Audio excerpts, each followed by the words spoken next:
Last year, on the evening of July 30, Asghar Abbas Ali boarded the Jaipur-Mumbai Express with tons of hope filled in his journey.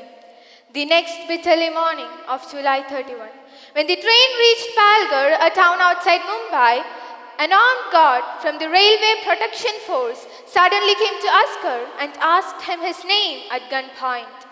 Hearing Asghar utter his name, which was obviously a Muslim name, Chetan Singh, the RPF officer who had already killed 2 Muslims in the other compartment, shot Asghar to death.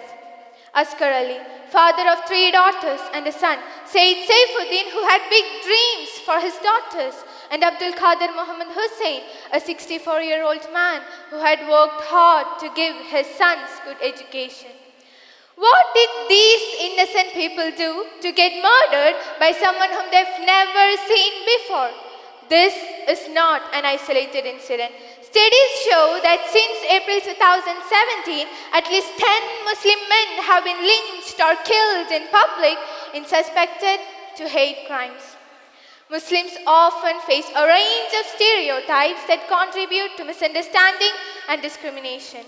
Perhaps the most prevalent stereotype associates Muslims with terrorism.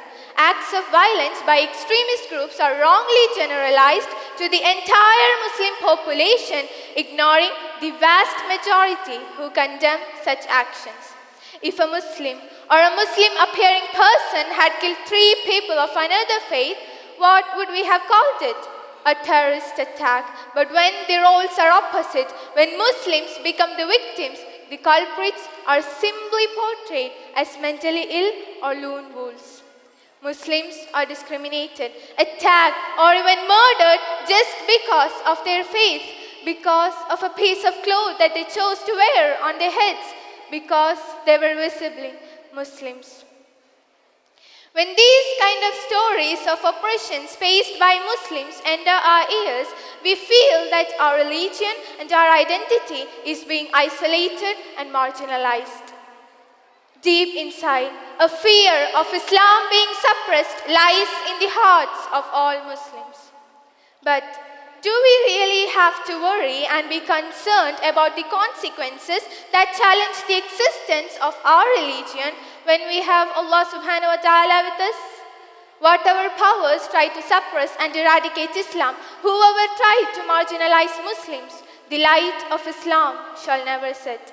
Allah subhanahu wa ta'ala has clearly said in His Quran, they want to extinguish the lights of Allah, but Allah will perfect His light, although the disbelievers dislike it. These words of our Almighty gives us the strength to keep going. This promise of our God provides us with a resilience that defies the imagination. Rather than being concerned about the oppressors, we must focus on our inner selves. Looking deep into our hearts, we must be able to find every dark spot that has to be removed.